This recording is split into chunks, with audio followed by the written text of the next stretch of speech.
এখানে আরেকটা বিষয় আসে যে সাবআ এই শব্দের একটা ভুল ব্যাখ্যা করা হয়, যে হাদিসের মাঝে সাবআ 7 কথা উল্লেখ করা হয়েছে, অতএব 7-এর নিচে হলে হবে, মানে 6 জন শরীক হবে হবে না, 5 জন শরীক হবে হবে না, 4 জন শরীক হবে জায়েজ হবে, এরকম ধরনের কেউ কেউ কথা মানে প্রচার করে থাকে যে যেহেতু হাদিসে 7 জনের কথা আছে 7 জনই শরীক হতে হবে, না হলে নাই।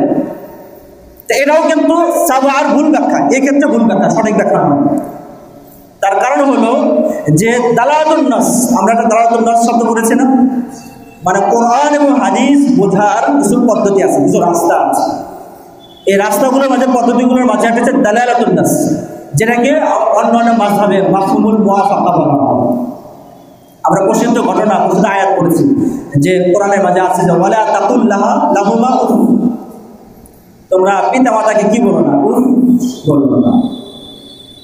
তো এখন কোরআনে কি শুধু উফ বলাকে নিষেধ করা হয়েছে নাকি কষ্ট দিতে নিষেধ করা হয়েছে? অর্থাৎ উফ বলা যদি নিষেধ হয়, ধমক দেওয়া তো আরো 72 আওলা কি হবে, নিষেধ হবে। প্রহার করা, অত্যাচার করা, নির্যাতন করা আরো তো স্বাভাবিকভাবে বোঝা যাচ্ছে কি নিষেধ হবে। এটাই হচ্ছে দালালাতুন নাস অর্থাৎ মাফহুমুল মুওয়াফাকা, অর্থাৎ ছোট জিনিস দিয়ে বড় জিনিসকে বোঝানো, মানে এরকম ধরনের আমরা সাধারণত নিজেরাও করি।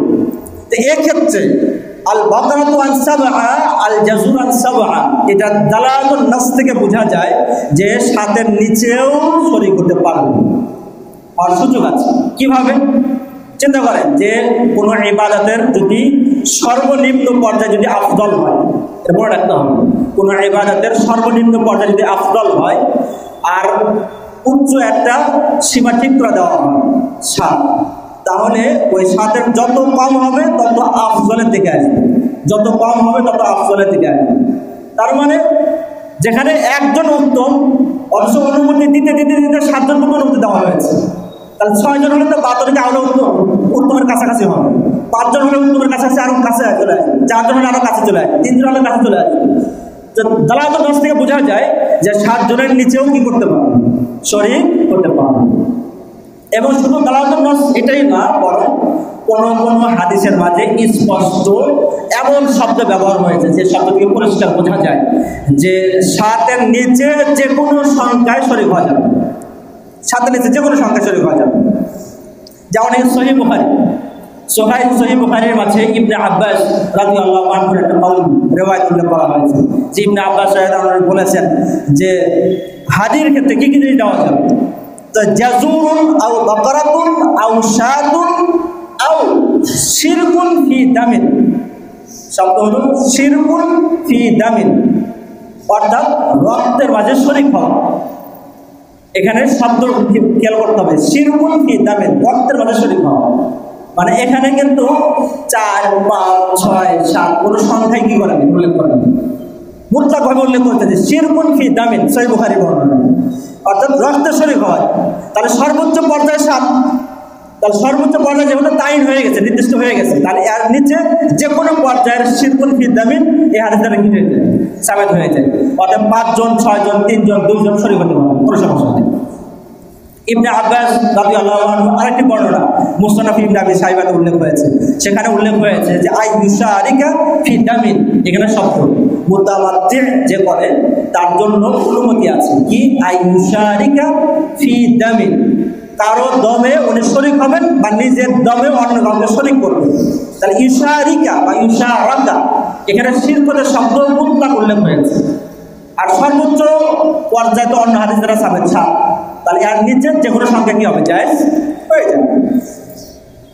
এরপরে হাসান রাহিমাহুল্লাহ এবং আতা রাহিমাহুল্লাহ ওনাদের ফতোয়া উল্লেখ হয়েছে মুসনাদ ইবনে আবি শাইবার মাঝে, সেখানে উল্লেখ করেছেন যে লা ইয়ারানি বাসান লিল মুতামাত্তি আই ইয়াদখুলা ফি শিরকিন ফি জাজুরিন, আই ইয়াদখুলা ফি শিরকিন ফি জাজুর, অর্থাৎ উটের ক্ষেত্রে উনি কারো শরীক হয়ে যাবেন, এক্ষেত্রে কোনো বাধা নেই।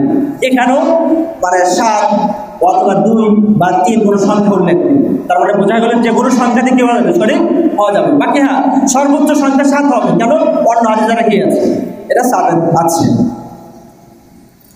জাবের রাদিয়াল্লাহু আনহু যার প্রসিদ্ধ হাদিস আল বাকারাতু আন সাবআতিন আল জাজুর আন সাবআতিন, যেটা বারবার আমরা বলতেছি, তো এই হাদিসেরই একটা বর্ণনায় উল্লেখ হয়েছে রাসূল কারীম সাল্লাল্লাহু আলাইহি ওয়াসাল্লাম বলেছেন শরীক হওয়ার জন্য। কত জনে শরীক হবে? বলে ইয়াজতামিউন নাফারু মিন্না ফিল হাদিস। এখানে উনি 7 শব্দ উল্লেখ করেন, উল্লেখ করেছেন নাফারু, ইয়াজতামিউন নাফারু মিন্না। তাহলে নাফারুন বলা হয় হচ্ছে যে কোনো ছোট জামাতকে নাফার বলা হয়।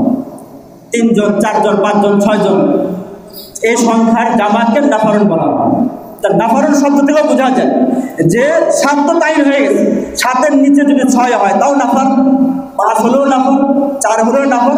সবার ক্ষেত্রে রাসূল কি বলেছেন? ইয়াজতামিউন নাফারু, অর্থাৎ একটা দমের মাঝে একটা নাফার শরীক হতে পারে। সেটা 3 জন হতে পারে, 4 জন হতে পারে, 5 জন হতে পারে, 6 জন হতে পারে, 7 জন। 7 জন তো শেষ, যত অন্য হাদিস দ্বারা কি সাবিত হয়েছে। এই জন্য 7-এর কমে শরীক হতে পারবে না, এটা এই হাদিসের ভুল ব্যাখ্যা। হাদিসের সঠিক ব্যাখ্যা হলো 7-এর নিচে যে কোনো সংখ্যা কি হতে শরীক হতে পারবে। এখানে লোক মুখে আরেকটা বিষয় প্রচলন আছে যে শরীক হলে বেজোড় সংখ্যা শরীক হতে হবে, জোর সংখ্যা শরীক হতে হবে, এরকম ধরনের প্রচলন আছে। অবশ্য এটাও ঠিক না, এটাও ভুল ব্যাখ্যা। এরা জোর সংখ্যাতেও শরীক হতে পারে, বেজোর সংখ্যাতেও শরীক হতে পারে, যে কোনোভাবে শরীক হতে পারে।